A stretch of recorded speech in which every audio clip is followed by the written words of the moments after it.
ocean is vast.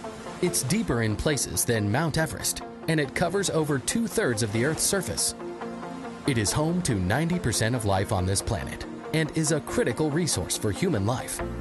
Tragically, the ocean is now polluted by over 100 million tons of plastic debris. MARPOL, or the International Convention for the Prevention of Pollution from Ships, contains 2 annexes targeted at eliminating waste pollution from ships. These 2 regulations are an important step towards protecting our oceans.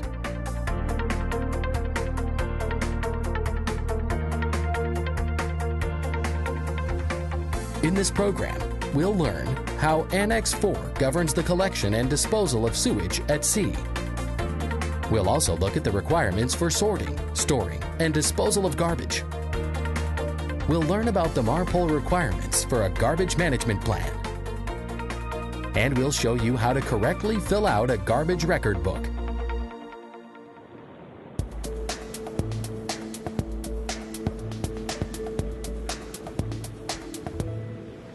Annex 4 places restrictions on the discharge of sewage from vessels engaged on international voyages. It entered into force in 2003 and applies to vessels in excess of 400 gross tons, as well as passenger vessels.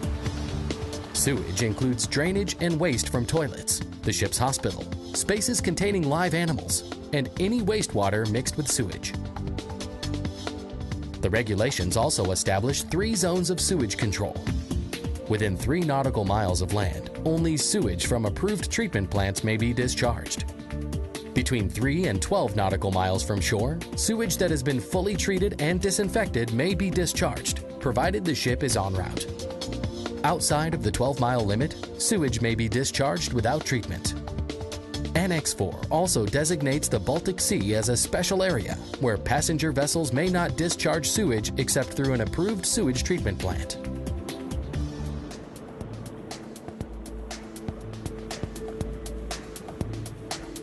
MARPOL Annex 5 took effect in 2013 and controls the collection and discharge of garbage from ships.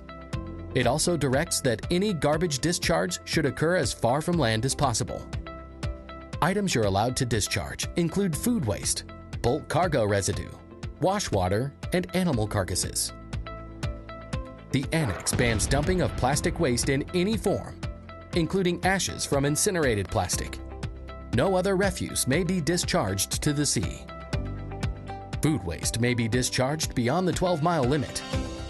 And if ground finer than a 25mm mesh, may be discharged at 3 miles.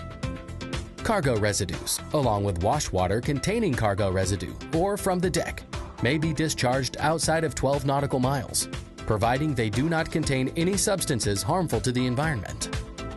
Animal carcasses must be discharged as far from land as possible. If food waste cannot be separated from other garbage, the most stringent discharge requirements apply. As with Annex 4, Annex 5 outlines special areas in which additional regulations apply. These special areas include the North Sea, Baltic Sea, Mediterranean Sea, Black Sea, Red Sea, Persian Gulf and Gulf of Oman, the Antarctic below 60 degrees south, and the wider Caribbean region, which includes the Gulf of Mexico. Within these areas, food waste may only be discharged when 12 nautical miles or farther from land. Food wastes must be ground to 25mm or smaller. In Australia, the nearest land designation begins at the eastern edge of the Great Barrier Reef, and no discharge may occur there. Cargo residue may only be discharged in special areas if the cargo residue and cleaning agents do not contain any substance harmful to the environment. Both the port of departure and the port of destination are within the special area, and the ship will not leave the special area between calls. If there are no adequate reception facilities for residue at those ports.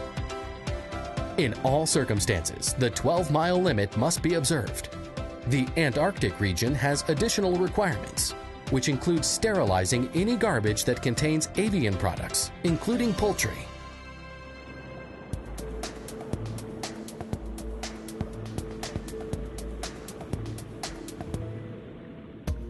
Passenger vessels and vessels of 100 tons and above are required to carry a garbage management plan. The Garbage Management Plan outlines procedures for minimizing, collecting, storing, processing, and disposing of garbage. The plan also designates a person or persons in charge of carrying out the plan. Additionally, the plan must list the ship's particulars and the garbage storage arrangements. A good garbage management plan begins dockside by reducing excess packaging that may come aboard with the ship's stores.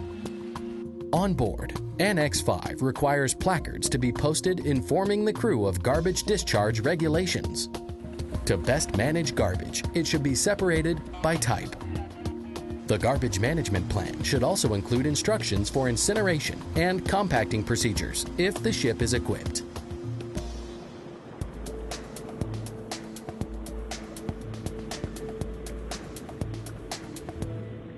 Annex 5 also requires passenger ships and ships of 400 tons or greater be supplied a garbage record book. Every discharge to the sea or reception facility or completed incineration must be recorded promptly in the garbage record book. Additionally, a waste delivery receipt must be obtained from the port facility. If the port reception facility is inadequate to receive waste or refuses reception, this inadequacy must be reported in the garbage record book, alongside the proper IMO forms. For the purposes of the garbage record book, garbage is to be grouped into categories as follows: plastics, food wastes, domestic wastes, cooking oil, incinerator ashes, operational ashes, cargo residues, animal carcasses, and fishing gear. Each entry must be signed by the officer in charge, and each completed page of the book will be signed by the master of the ship. Entries in the garbage record book must be in either English, French, or Spanish. Each entry should include the date, time, position, category of garbage, and the estimated amount discharged or incinerated. In the event of an accidental loss or discharge of garbage, an entry should be made in the garbage record book, detailing the location, circumstances, reason for discharge, details of items lost, and the precautions taken to prevent loss. In this program, we learned the rules regarding sewage collection and treatment aboard ships, and when you're allowed to discharge. We also saw what kind of garbage can be discharged overboard, what types need to be stored, and when and where you can safely discharge. We learned about garbage management plans and how they provide you the information to stay safely within international law. And we also saw how to correctly fill out the garbage record book, including what to do in the case of an accidental discharge.